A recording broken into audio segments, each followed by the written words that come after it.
ইন্ডিয়ার ফারাক্কাবাদের সামনে যদি বাংলাদেশ সীমান্তে একটা বাঁধ নির্মাণ হয় তাহলে এত অর্থ পাবে কোথায় ডক্টর ইউনূস? কারণ আমরা তো অনেক ঋণী। ডক্টর ইউনূস সাহেব, আপনাকে বলতেছি, অর্থের কথা আপনি চিন্তা করবেন না। আপনি একটা অ্যাকাউন্ট খোলেন, আমরা প্রবাসীরা যা পারি ওই অ্যাকাউন্টে দেব। আপনি হিসাব করেন বাংলাদেশে প্রতিটা জেলাতে কতটা ঘর আছে, সব ঘর থেকে আপনি চাঁদা হিসাবে 100 টাকা করে ধরেন, 200 টাকা করে ধরেন, 300 টাকা করে ধরেন, সকল স্তরের মানুষ দেবে।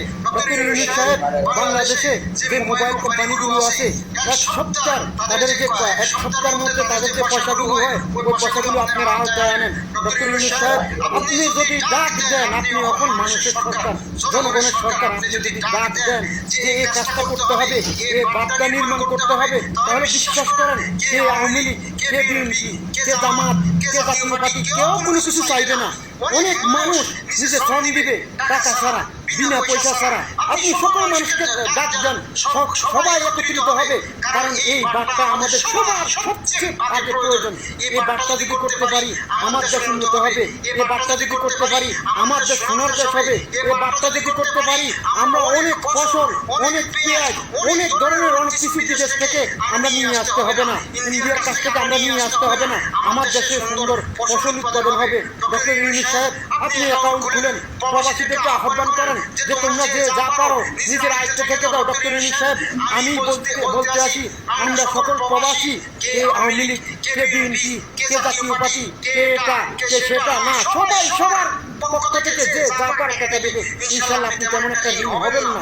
আর যদি আপনি ঋণ হন, আমরা বলতেছি আমরা সকল প্রবাসীরা রেমিটেন্স দিয়ে ওই ঋণ পরিশোধ করবো। ডক্টর ইউনূস সাহেব, যদি আপনি ইন্ডিয়ার ফারাক্কাবাদের সামনে বাংলাদেশ সীমান্তে একটা বাঁধ করতে পারেন, বিশ্বাস করেন বাংলাদেশের মানুষ শূন্য অক্ষরে আপনার নামটা লিখে রাখবে। আপনি হয়তো বাঁচেন আর মরেন, দেশে থাকেন আর না থাকেন, বাংলাদেশের মানুষ চিরকাল আপনাকে মনে রাখবে। কারণ এটা আমার দেশ বাঁচানো, এটা আমার দেশের মানুষকে বাঁচানো। আমরা প্রতি বছর ধ্বংস হয়ে যাই ইন্ডিয়ার কারণে। ইন্ডিয়া আমাদেরকে উঁচু হয়ে উঠতে দেয় না, ইন্ডিয়া আমাদেরকে খাড়া হয়ে উঠতে দেয় না।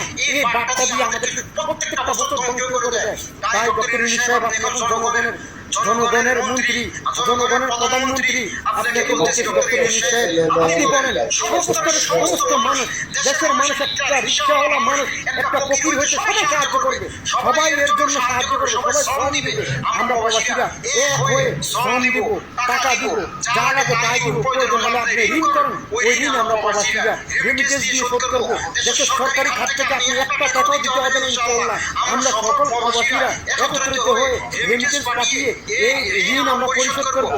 ডক্টর ইউনূস সাহেব, আপনি দেশের মানুষের প্রধানমন্ত্রী, আপনি যদি এই কাজটা করতে পারেন, বিশ্বাস করেন দেশের মানুষ নয় পুরো বিশ্বের মানুষ আপনাকে চিনবে। আর দেশের মানুষ শূন্য অক্ষরে আপনার নামটা লিখে রাখবে ইনশাআল্লাহ। ডক্টর ইউনূস সাহেব, সকল প্রবাসীর কাছ থেকে আপনার কাছে একটি আবদার, আমাদের প্রবাসীদের, কারণ আমরা প্রবাসীরা আপনার কাছে আর কিছুই চাই না। প্রবাসীদের একটি আবদার, আপনি বাঁধ নির্মাণ করেন, প্রবাসীদের বলেন অ্যাকাউন্ট খোলেন, আমরা ইনশাআল্লাহ যে যা পারি দেবো। আর যেটা ঋণ হবেন আপনি, ইনশাআল্লাহ আমরা প্রবাসীরা রেমিটেন্স দিয়ে পরিশোধ করবো। এই বাঁধটা আমাদের সর্বপ্রথম দরকার, সবার আগে এই বাঁধটা নির্মাণ করা দরকার। যদি এই বাঁধটা নির্মাণ করা হয়, আমার বাংলাদেশ বেঁচে যাবে, আমারও বাংলাদেশ সোনার দেশ হবে, আমার বাংলাদেশ ফসলের দেশ হবে, আমার বাংলাদেশ মাছের ভাতের দেশ হবে।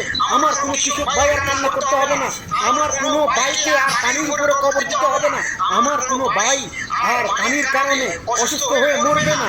আমার দেশটা সোনায় ভরে যাবে। ডক্টর ইউনূস সাহেব, আপনি দেশের একজন প্রধানমন্ত্রী, এখন আপনি কারো প্রধানমন্ত্রী না, দেশের জনগণের প্রধানমন্ত্রী। দেশের জনগণের কথা চিন্তা করে আপনি বার্তা নির্মাণ করার ব্যবস্থা করেন। সকল প্রবাসীদের কাছ থেকে এই একটা আপনার কাছে দাবি।